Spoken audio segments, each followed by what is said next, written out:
give you a lift to corner of the road for sure. A hitchhiker, a bee on my face, a squeaking rear wheel, tattooed the story of a past partner on my skin.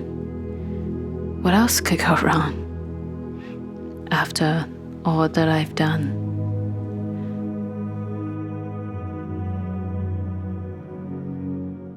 That piece of window cover fell out and the little suction cup gave out in a night, but gave me a bit of sunshine telling me it's morning. I am still using the pieces I cut for Alta to cover the windows. Alright, time to get up. So when I put all these string-like patches on, I realized maybe kind of intentionally put the adventurous necessary right above my head where I'm laying down. It's almost like when people say post up your motivational quotes in your bedroom so you see it first thing in the morning. I'm thinking maybe I should, make a patch that's sort of like chase your goals on here as a daily reminder when I wake up. Every day is a new day. Achieve something better, do better than yesterday, that kind of stuff. Would you recommend? Wake up, get up, have the morning all to myself. I couldn't ask for a better day. Do you live alone? I mean really by yourself. No roommate, no family, no partner, no free-running pet. There's a sense of freedom of not responding to anyone in the first few waking hours, not being forced into a conversation before you're mentally ready to face the day. These quiet hours are like meditation without sitting cross-legged.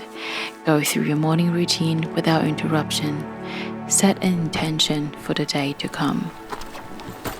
With a housing price though, I understand the financial difficulty to live by yourself.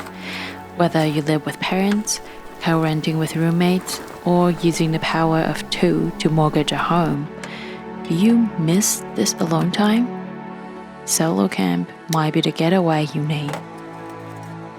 I can feel the heat rolling in. It's about time to get hot for the day now. Now you just wait. All the complaint about rain is going to shift to complaining about how hot it is and how they don't have AC. It seems like everybody I ever talked to will complain about the rain. Maybe it's the deficiency of vitamin D, but I can speak for myself. Rainy, gloomy weather do tend to get to my mood a little bit. So how do you usually cope with rain?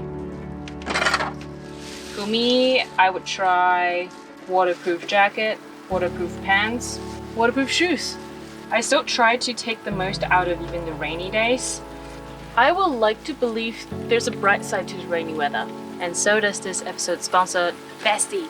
Founded in the ring city of Vancouver, Vessi has a mission to make getting outside and experiencing the magic of water easier and more joyful. I got my first pair back in 2018 when I saw someone else posting about it. Knit shoes that are waterproof? I was skeptical, but my friend had a discount code, so I thought, why not give it a try?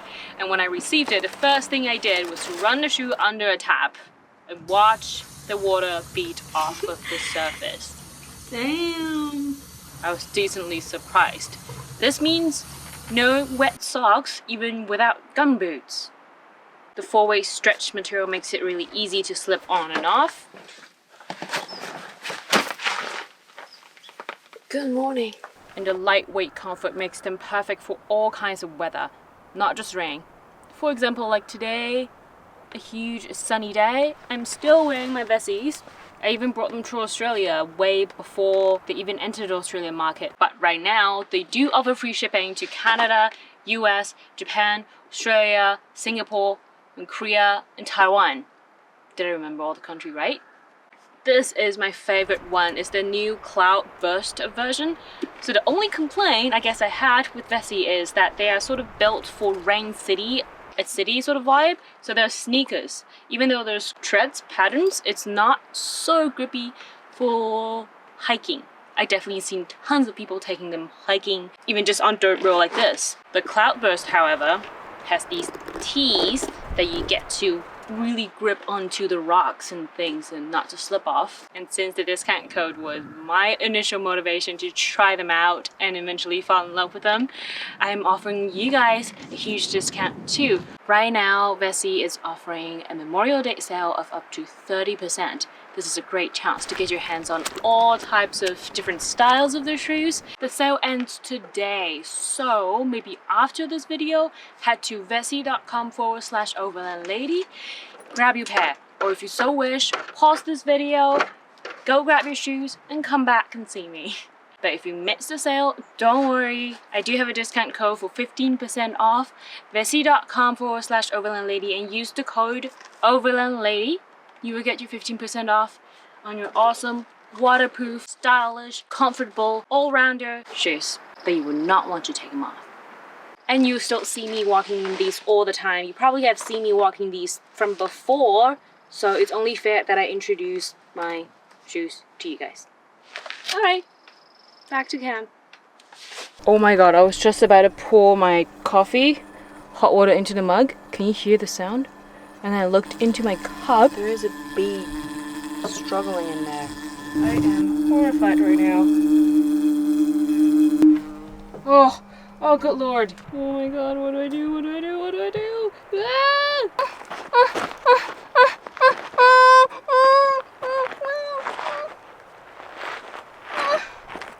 There were so many bees around camp in the morning. Later, when I started driving, I felt a sting behind my right upper arm. It slightly swelled up to a red patch in the next day, but nothing major. When I returned home to clean up the vehicle, I found a dead bee on the floor. That's when I realized I had gotten my first bee sting. I kept the bee and made a resin to keep for memory. Time to pack up the camp and move on from the bees. Taking down an awning used to be my daily routine, but it's not so smooth with a new awning.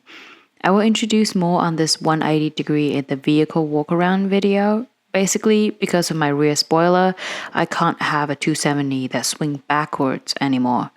So the 180 awning swings forward and backward, covering one side of the vehicle. The takedown was a bit cumbersome since I have to unstrap two sides. With no rock slider, I also have to hop around the side of the car like a climber. This two-side swing-out leg construction also got me stuck with the zipper. So, because this freestanding one doesn't have a clip for it to fold back into, it kind of just hangs there. Sometimes when you roll it up, it tends to just roll up in this position, and then it makes it very difficult to zip up. So if they just make this ledge a little longer for the bottom leg to sit on, that would be very ideal. This makes it difficult. On the way out of this trail, not long after I passed the farmland with a bunch of horses, I saw a man with a backpack walking on the side of the dirt road. He heard my vehicle coming and turned around. Then, the signature hitchhiker thumbs up. I've never picked up a hitchhiker before. I've always been told not to. When I lived on the road, my vehicle was too packed to fit another person anyways. But today, the sun was torching from above. The road we're on has no shade. I was driving too slow to speed past him, and I still have room in the back. I had no reason not to. He asked if I was heading to town. I was not, but I could take him to the main road. I moved my camera gear to the back and led him onto my only passenger seat, right beside me. Alright, corner of the road. Give you a lift to corner of the road for sure. Although trying to act normal, you could see how nervous I am. You don't normally drive? Pardon me? You don't normally drive to town? We got a truck, but its head gasket has gone on it. On it. Yeah. We're supposed to get another vehicle on Monday. That's soon.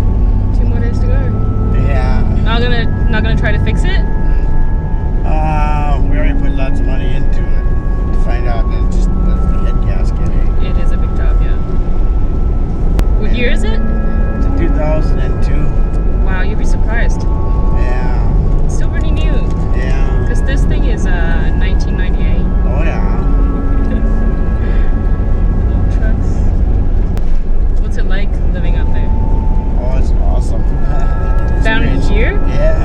shot too? Yeah, Oh, big man. time. But they fixed it, eh?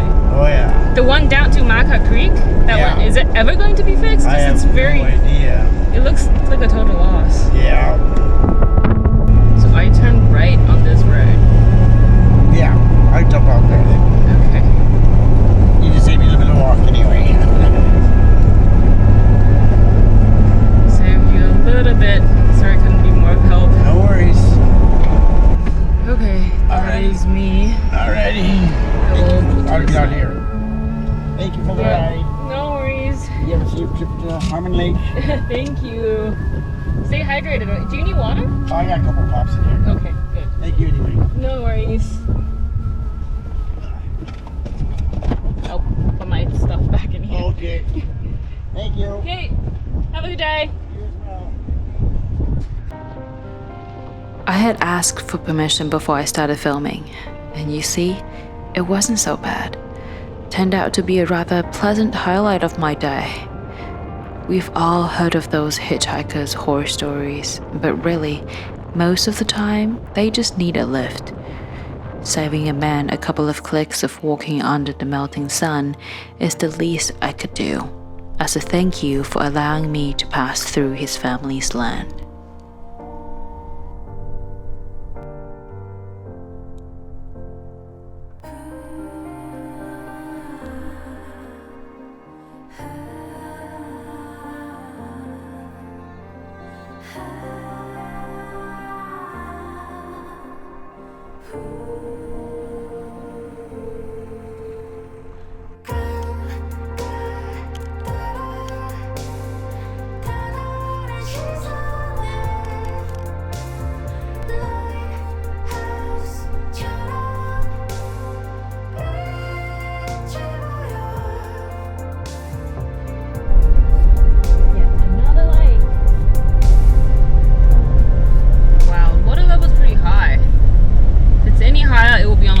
Okay, so here's this squeaking sound whenever the wheels are turning.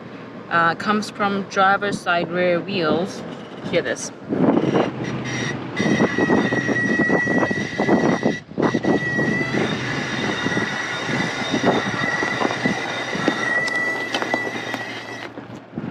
It's so bad. I feel like it might be the handbrake cable, because that has get me problem before. It's really annoying. I don't have any lubricant on me right now, but maybe I'll just roll the window up and blast music louder. Ah! Come on!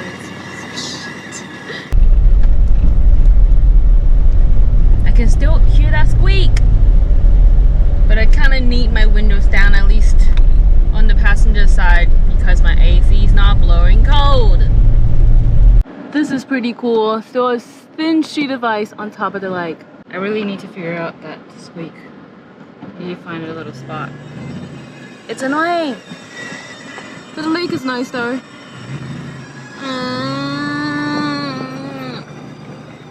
The handbrake had seized before, so I thought it might be the same issue. Tried to pry out the cable, but didn't seem to be the cause of squeak this time. All I could do was tightening up the wheels, making sure they don't fall out. Later when I checked, driver rear brake was metal on metal. The back of the rotor heavily grooved, caliper seized. The noise was possibly brake pad falling out.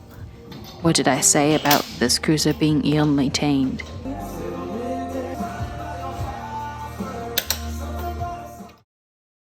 Okay, I know it's only a matter of time till someone asks me about my sleeve. So, here's the story. I've shown you guys the Landcruiser tattoo right under my chest. So this was an idea that I had with my artist when I was getting this one.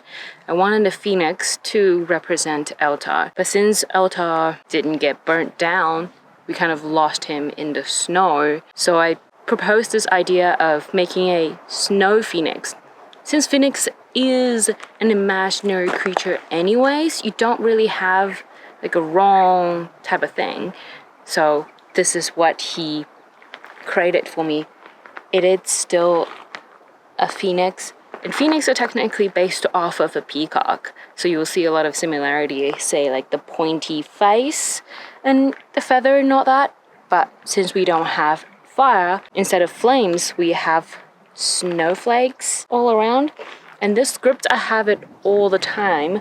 So he tried to match the little curve along here to make it look not like a separate piece. While doing this piece, I wanted to have the Arctic Circle coordinate on it, but because it's Japanese now, they don't really go with letters, and I feel like a little ruining the piece if I add letters into the bird itself. So we utilized the top part of my arm and making it a sign, still Japanese style, but it's like a road sign with snow. It's a snow-capped sign where you can see the line of the snow and then sun shining in the back and there's snowflakes on top. 6633 north. That's the Arctic. And I really love how the detail, he free-handed a lot of these wood grain on there. My script also says, all or nothing now and ever. It's kind of like my motto. If you want to do it, go do it. And I went and did it. And even though the result may not be as good as I would want, but this is what I have to remember, Alta. He forever lives on here. Sorry, didn't mean to, but I heard you cannot undo it. So please stay. I know that we've been fighting, but can we just hold up, maybe stay up, try to make things right? I don't know why I did what I did. Somehow I think that I lost my head. Don't know why.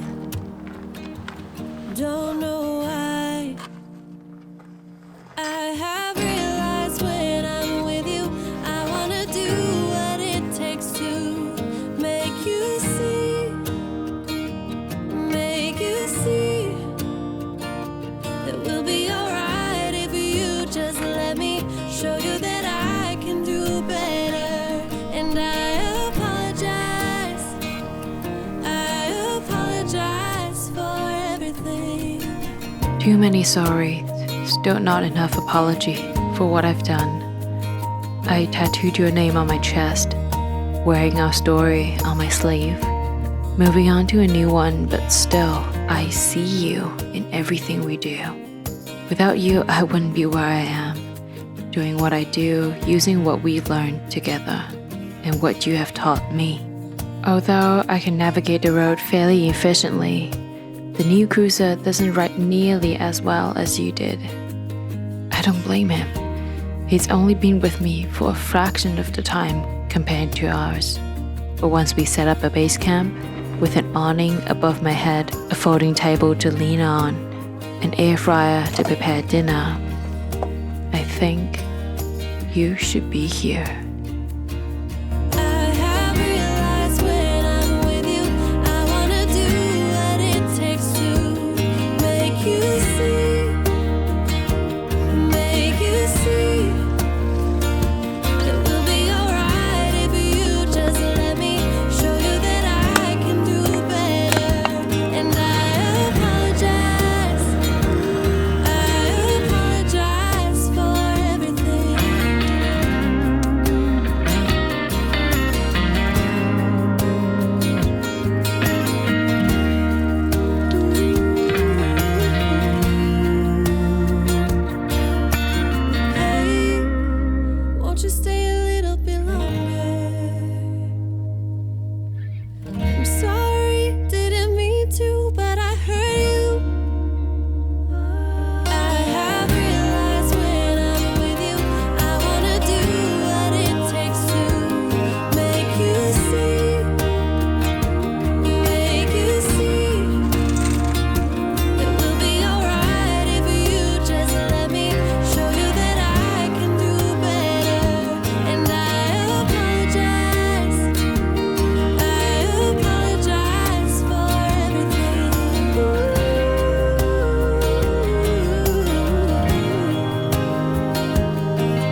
There's one thing that's slightly annoying about this cruiser is if I leave the key in the ignition and open the door, it just keeps on beeping.